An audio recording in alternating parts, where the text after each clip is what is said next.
فإني قریب مجیب دعوت الداعی اذا دعانی فلیستجیبوا لی ولیؤمنوا بی لعلهم یرشدون۔ عبادتیں بہت ساری ہیں جو رمضان میں کرنی ہے، جو ایک بندے کے لیے بہت ہی فائدے مند ہے، لیکن ان عبادتوں کے درمیان اللہ تبارک و تعالیٰ ایک اہم عبادت دعا کا ذکر فرماتا ہے۔ نبی کریم صلی اللہ علیہ وسلم کو مخاطب کرتے ہوئے اللہ تبارک و تعالیٰ فرماتا ہے وَإِذَا سَأَلَكَ عِبَادِي عَنِّي، کہ نبی صلی اللہ علیہ وسلم میرے متعلق اگر میرے بندے آپ سے سوال کریں تو آپ انہیں کہیے کہ فإنی قریب، کہ میں بہت قریب ہوں، بندوں سے بہت قریب ہوں، مجیب دعوت الداعی اذا دعانی، پکارنے والوں کی پکار کو میں سنتا ہوں، دعا کرنے والوں کی دعا کو سنتا ہوں جب وہ دعا کرتے ہیں۔ فَلْيَسْتَجِيبُوا لِي وَلْيُؤْمِنُوا بِي لَعَلَّهُمْ يَرْشُدُونَ، تو میرے بندوں کو چاہیے کہ وہ میرا کہنا مانے اور مجھ پر پوری طریقے سے ایمان رکھے، تبھی وہ راہ یافتہ ہوں گے۔ اللہ رب العالمین نے قرآن مجید میں بہت سارے مقامات پر دعا کا حکم دیا، انسان کو دعا کرتے رہنا چاہیے، اللہ رب العالمین سے مانگتے رہنا چاہیے، کیونکہ اللہ رب العالمین ہی عطا کرنے والا ہے۔ اللہ رب العالمین کے علاوہ کوئی بھی اس کائنات میں مشکلوں کو ٹالنے والا، مصیبتوں کو ختم کرنے والا نہیں۔ اور یاد رہے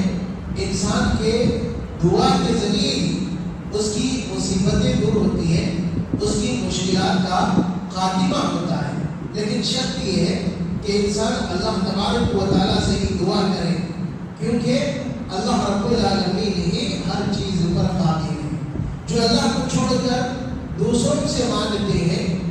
اللہ تبارک و تعالیٰ نے ان کی مذمت کی۔ قرآن مجید میں مشرکین مکہ کا ذکر کرتے ہوئے اللہ رب العالمین ارشاد فرماتا ہے وَإِذَا رَكِبُوا فِي الْفُلْكِ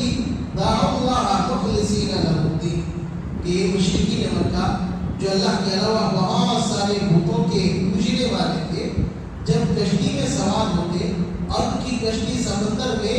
خطرات کا شکار ہو جاتی تو ایسے وقت میں یہ خالص اللہ کو پکارنے لگتے، دوسروں کو چھوڑ دیتے، خالص اللہ کو پکارنے لگتے۔ پھر جب اللہ تبارک و تعالیٰ انہیں نجات دیتا، ان کی مصیبت کو ختم کر دیتا، تو اللہ تعالیٰ کے ساتھ شرک کرنے لگتے۔ تو اللہ رب العالمین نے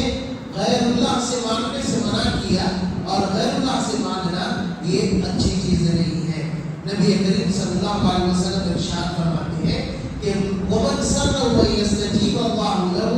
عِنْدَ الشَّدَائِدِ وَالْكَرْبِ فَلْيُكْثِرْ الدُّعَاءَ فِي الرُّخَاءِ، انسان کے حالات ہمیشہ ایسا نہیں ہوتے، کبھی وہ خوشحال زندگی گزار رہا ہوتا ہے اور کبھی وہ اپنی زندگی کے کٹھی مرحلے سے گزر رہا ہوتا ہے، کبھی بہت زیادہ خوشحالی اور کبھی پریشانی۔ تو نبی کریم صلی اللہ علیہ وسلم نے اپنی اس حدیث میں بیان فرمایا کہ جو یہ چاہتا ہے کہ اللہ تبارک و تعالیٰ اس کی دعا قبول کرے تو اس کو چاہیے کہ جہاں مصیبتوں میں اللہ کو پکار رہا ہے وہی خوشحالی میں بھی کثرت سے اللہ کو پکارے، خوشحالی میں بھی اللہ سے دعا کرتے رہے گا تو اللہ تبارک و تعالیٰ مشکلات میں بھی اس کی دعا کو قبول کرے گا۔ اور جو اللہ رب العالمین سے نہیں مانگتے ہیں اللہ تبارک و تعالیٰ ان سے ناراض ہوتا ہے، جو دعا نہیں کرتے ہیں اللہ تبارک و تعالیٰ کو ایسے لوگ پسند نہیں ہوتے۔ اللہ رب العالمین کا فرمان ہے وَقَالَ رَبُّكُمُ ادْعُونِي أَسْتَجِبْ لَكُمْ، کہ تمہارا رب کہتا ہے کہ تم مجھ سے دعا کرو میں تمہاری دعا کو قبول کروں گا۔ إِنَّ الَّذِينَ يَسْتَكْبِرُونَ عَنْ عِبَادَتِي سَيَدْخُلُونَ جَهَنَّمَ دَاخِرِينَ، جو لوگ میری عبادت سے تکبر کریں گے، یہاں اللہ تبارک و تعالیٰ نے دعا کو عبادت کہا، جو میری عبادت سے تکبر کریں گے، مجھ سے دعا نہیں کریں گے، ایسے لوگ ذلیل و رسوا ہو کر جہنم میں داخل ہوں گے۔ تو انسان کو چاہیے کہ اللہ رب العالمین کو کثرت سے پکارے، کیونکہ نبی کریم صلی اللہ علیہ وسلم فرماتے ہیں کہ لا يرد القضاء الا الدعاء، کہ دیکھو تقدیر کو کوئی چیز اگر ٹال سکتی ہے تو وہ دعا ہی ہے۔ انسان اپنے رب کو منا لے، اپنے حالات کا ذکر کر کر گڑ گڑا کر عاجزی کے ساتھ اسے پکارے تو اللہ تبارک و تعالیٰ اس کی ضرور سنتا ہے۔ دعا کرنے کے بہت سارے فائدے ہیں۔ ایک، اللہ تبارک و تعالیٰ دعا کرنے پر انسان کو عطا کرتا ہے۔ دوسرا، اللہ تبارک و تعالیٰ انسان دعا کر رہا ہے لیکن دعا قبول نہیں ہو رہی ہے تو مایوس نہ ہو، اللہ تبارک و تعالیٰ اس کے ذریعے سے مصیبت کو ٹالتا ہے۔ ایک اور، اللہ تبارک و تعالیٰ انسان کی دعا دنیا میں قبول نہیں کرتا، مصیبتیں ٹلتی ہیں اور قیامت کے دن اللہ تبارک و تعالیٰ اس کے بدلے میں ڈھیر سارا اجر و ثواب دے گا۔ دعا کے بہت سارے آداب ہیں۔ ایک یہ کہ انسان حلال روزی کھائے،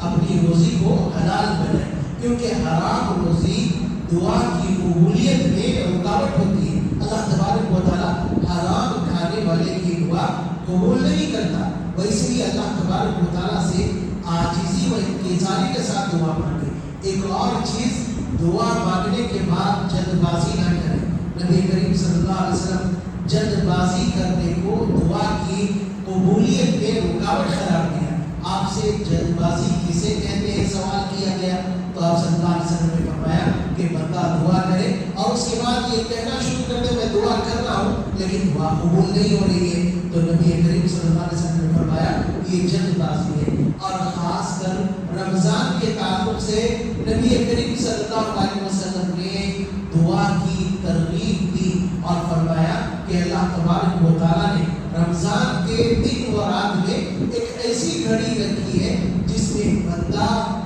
مسلم کی دعا قبول کی جاتی ہے، اور خصوصاً افطار کے وقت کی دعا کا ہمیں خیال رکھنا چاہیے، وہ ایک اہم گھڑی ہے۔ تو رمضان کی عبادتوں میں ہماری ایک اہم عبادت دعا ہے، کثرت سے اس دعا کو کرنا چاہیے، خاص کر سجدے کی حالت میں نفلی نمازوں میں اللہ تبارک و تعالیٰ سے زیادہ